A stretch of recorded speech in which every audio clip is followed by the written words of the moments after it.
این روزا برای تجربه بهتر بازی‌های ویدیویی هممون نیاز به یه سیستم صوتی خوب یا قابل قبول داریم. بسیاری از تلویزیون‌ها و مانیتورها میتونن تجربه صوتی خوبی رو در اختیارمون قرار بدن که برای پلیرهای معمولی کافیه. اما اونایی که دنبال یه تجربه خاص و منحصر به فرد تو زمینه صدا هستن، معمولاً سراغ هدست‌های گیمینگ میرن.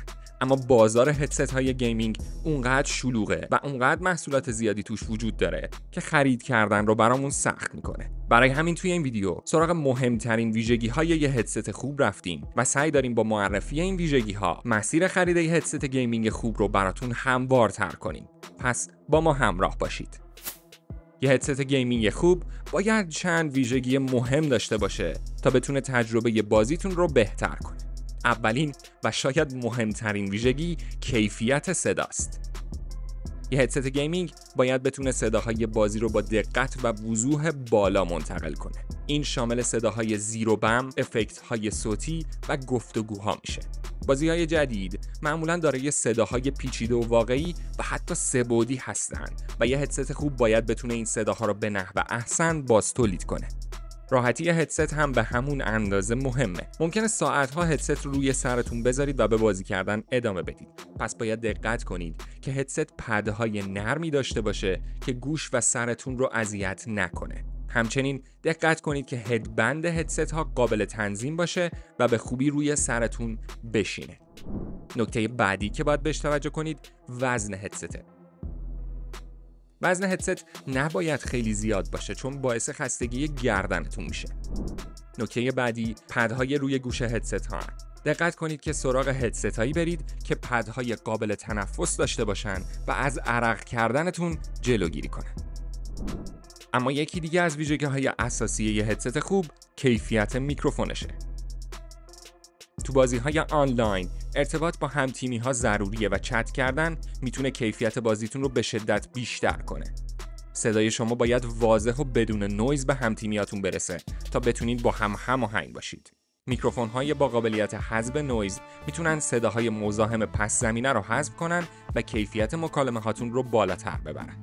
این مدل میکروفون‌ها همچنین توی تولید محتوا هم میتونن به کارتون بیان.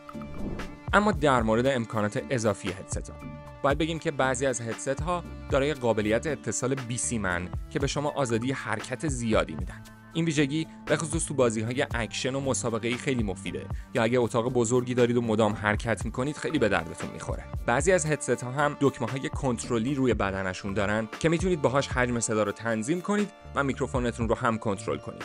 این دکمه‌ها بهتون اجازه میدن که بدون نیاز به توقف بازی تنظیمات مورد نظرتون رو روی هدست اعمال کنید. نکته بعدی دوام و کیفیت ساخته هدسته. یه هدست خوب باید از مواد با کیفیتی ساخته شده باشه تا بتونه مدت زمان طولانی بدون هیچ مشکلی کار کنه. همچنین دقت کنید که کابل‌های هدستتون محکم باشن و در صورت امکان از کابل‌هایی با بافت‌های ضد گره استفاده کرده باشن. در نهایت ظاهر هدست هم میتونه اهمیت داشته باشه. خیلی از بازیکن‌ها دوست دارن که هدست هاشون با نورهای RGB تزیین شده باشه و هماهنگ با سایر تجهیزات RGB شون تغییر رنگ بده. بنابراین دقت کنید که نورپردازی و ظاهر هدست هم باب میلتون باشه. به طور کلی هدست گیمینگ خوب باید ترکیبی از کیفیت صدا، راحتی، میکروفون با کیفیت، امکانات اضافی و البته دوام بالا داشته باشه.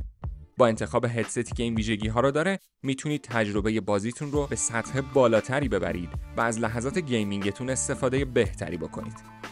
امیدوارم که این ویدیو براتون مفید بوده باشه. اگر از این ویدیو لذت بردید یادتون نره که اون رو لایک کنید. همچنین برای ویدیوهای گیمینگ بیشتر کانال یوتیوب PS Pro رو سابسکرایب کنید.